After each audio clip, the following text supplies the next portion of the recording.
What's up guys, this is Dave with Gen3D Tech. Today we're going to be taking a look at a mouse pad from Padsmith called The First War. Let's check it out.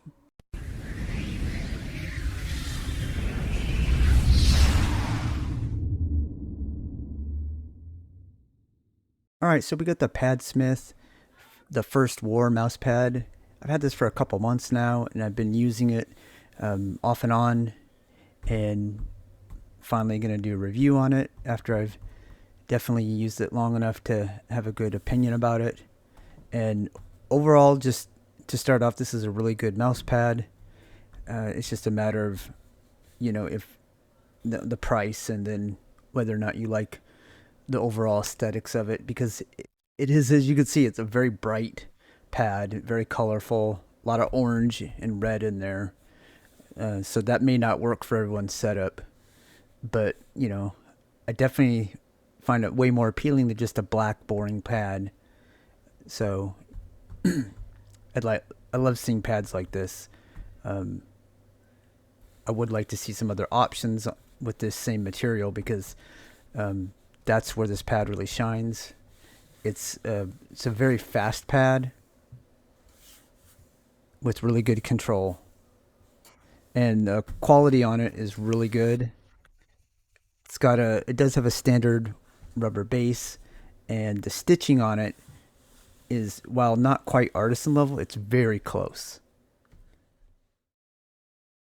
As you can see, there's no fraying on any of the edges of my copy.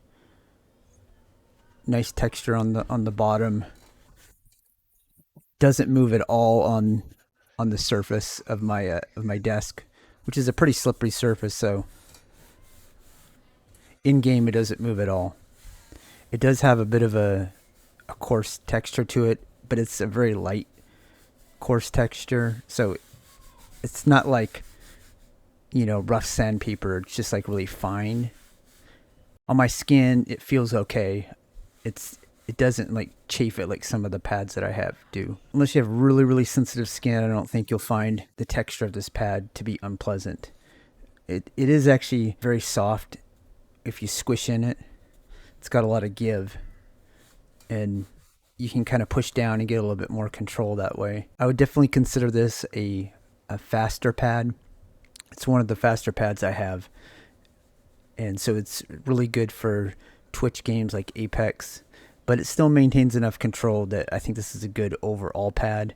If you're looking for a kind of a one size fits all, do all type pad, this is definitely a good option. And for being Padsmith's first pad, I think this is a really good first attempt, and I'm very much looking forward to what else that they come out with. The quality control on this is really good, and I have no doubt that this is going to last a long time.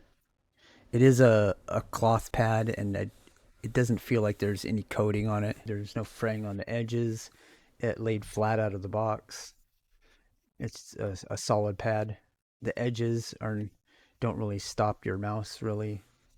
They don't hit your hand. It's just nice and almost flush. They did a good job on the stitch edges. The dynamic movement on this pad is really nice. It's nice and smooth with PTFE feet, and then got glass skates on this, and it's butter smooth on this pad. You really don't feel the texture at all on it when you're using glass.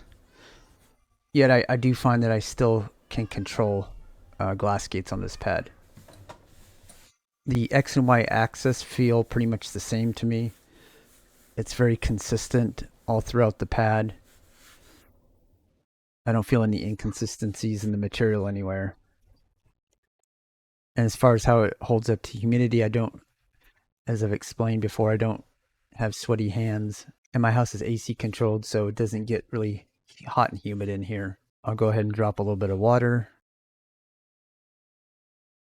It's kind of hard to see, but the water just beads right off.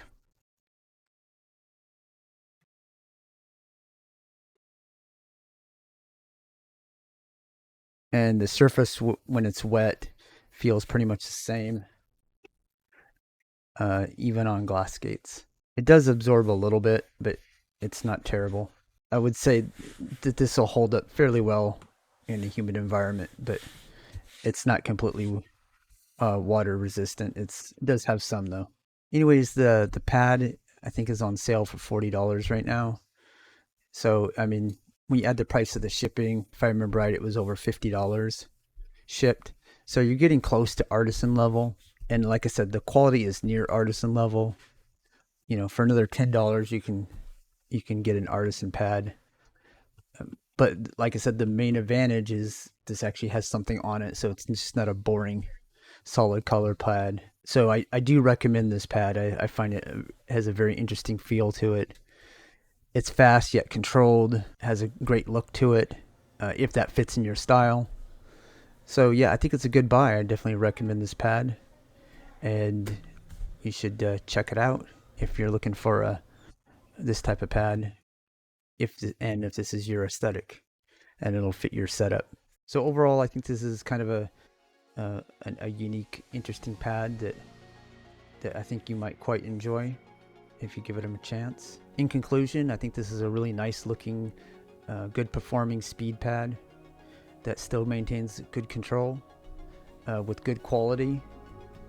So yeah, that's about all I have to say. If you like this pad, I'll have a link in the description. You can buy it directly from Padsmith. And if you get one, I hope you enjoy it. I hope you found this review helpful, and if you did, leave a like and subscribe, and I'll see you on the next one. Peace out. Stay safe.